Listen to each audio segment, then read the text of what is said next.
Well, we've got a good example for you here at Hugh McCrae Park. Now, these tennis lights allow people like Emma Zach, our photographer, and I to use the lights only when they're needed. Otherwise, the county would have to keep these lights on until midnight when the park closes. This is, here we're coming up to it, a plow line that prevented the fire from spreading across the street to the other mobile homes that were occupied. Now, it has been so dry out that this fire spread very, very quickly. Well, John, photographer Emma Zach and I are at the home of Mark Davis, and I am obviously sitting on one of his 59 sandbags that surrounds his entire home in order to secure it. Now, take a look here. Something is obviously missing. This porch used to sit on top of sand, and actually the sand was up to above my head. Now, homeowners are hoping that officials will call this area a disaster area. Well, John, Emma Zach and I, the photographer, watched them salt this bridge just a couple hours ago, but as you can see, the snow is falling very steadily, and it's covered this salted bridge with snow, so it's very safe to say that this bridge is very slick right now, and we know that because we were playing around in the snow a little bit, and we have found several ice patches here. I might soon be walking down Dr. Martin Luther King Jr. Boulevard instead. Now, it's normally the state that changes the names of state-maintained roads.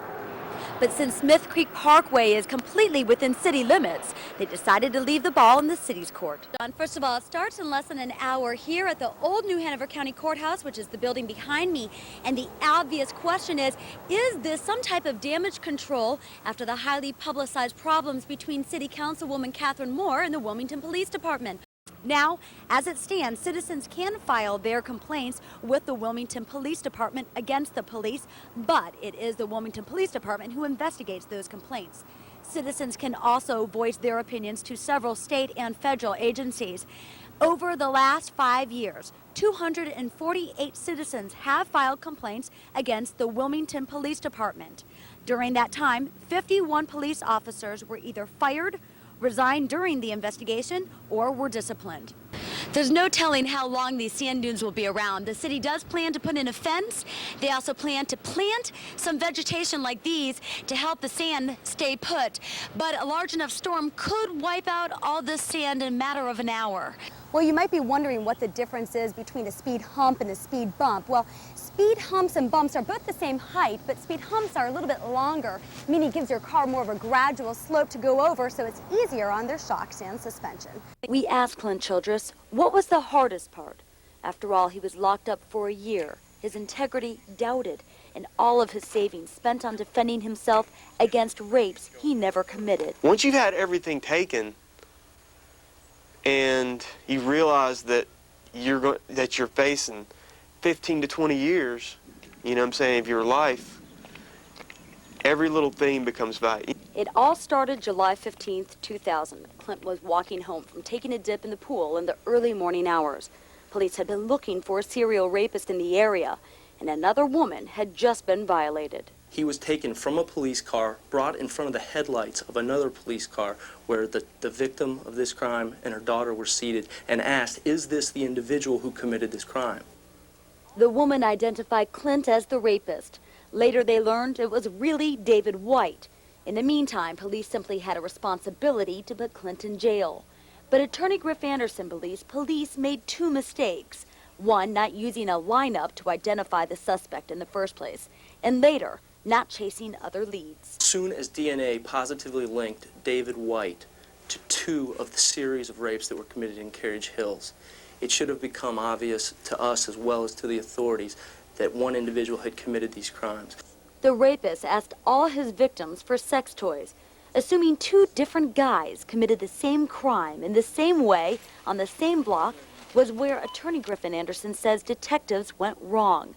As for Clint, he's not worrying about the police. He's focusing on putting his life back together. I'm glad the truth has been revealed, and right now I'm just thankful that I work for great people. I've got great family, I've got great friends.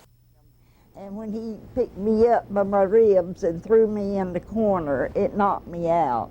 3 generations of Grace Overby's family gathered around Saturday as she told her heart-wrenching story.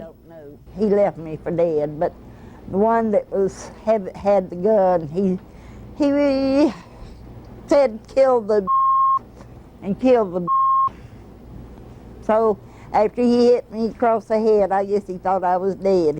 9:30 Friday morning, two armed men stormed into the Overby's cleaning store. Grace Overby was working as she has been there the last 30 years. The men demanded money, then beat her up. It was the day before Grace and Ralph Overby's 50th wedding anniversary. If I'd got my hammer, he wouldn't have been living today, but I didn't get my hammer. Dolores Overby, too, says her heart breaks when she thinks of her mom going through such an ordeal. If I could ask them one question, I would ask them how would they feel if this was done to their mother. The Golden couple's kids, grandkids, and great-grandson have been planning their anniversary celebration for months. They all thank God she was able to make it, especially her husband. Maybe she'll marry me again. In Cumberland County, Mia Venezia, NBC 17 News. I want to find me a home somewhere, have some place to call home. A motel's not a place to call home. Wilfred and Mary George now live in this motel since their mobile home was condemned. After Hurricane Floyd, they had an infestation of black mold. The black mold is eaten up, it's in the walls, it's underneath of it, in the floors, it's in the ceiling. He says it'll never be livable again. And he said, you just got to get out of here. Don't, this stuff will kill you. The black mold had crept its way in. Both of the Georges were hospitalized for chest problems. If I'd have knew what it was, I could have got out sooner. If the FEMA man had been trained. The Georges think all of this could have been avoided had the FEMA inspector found the black mold 9 months ago. He just walked in and he says, I'm a FEMA inspector, you know. I got 3 minutes, you know. He walked in and looked, and he walked back out the door and he said, you'll get a letter from FEMA. The Georges got that letter with a check for $1,800. At the time, they thought it was enough. But that was before Pender County's health director, Dr. Jack Griffith, showed up at their door for an unrelated reason and discovered the black mold. Dr. Griffith writes, I have determined that the homes will never be safely habitable. This is due to the magnitude of biological contamination throughout the dwelling. The property throughout the structure is contaminated by mold and mildew. It is my understanding that Mrs. George has already been admitted to an emergency room. I am not surprised. The cost to fix the home, $46,000. FEMA's check for $1,800 now was not enough. We recently reported that FEMA is behind in its disaster aid funding. It is for this reason that the Georges continue to wait in the motel until the federal agency and the state pitch in.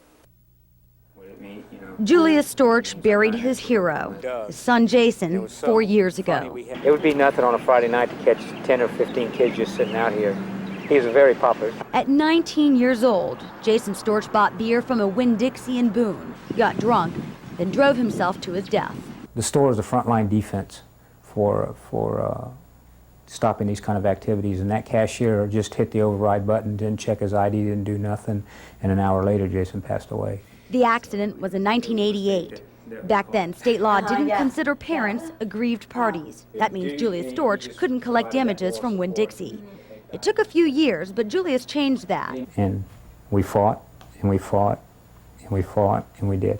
Julius says it wasn't money he was after. He walked away from court with $60,000. It didn't sit right. The parents couldn't sue or couldn't take action against the store, even though the store broke the law. His son's death inspired Julius to make a difference.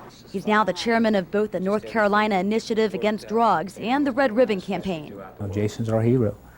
He did a lot for the parents of North Carolina. He did a lot for the children in North Carolina. Jason may be gone, but like his signature engraved here on his gravestone, he made his mark. It's on state ABC law 18B 121. Mia Venezia, NBC 17 News.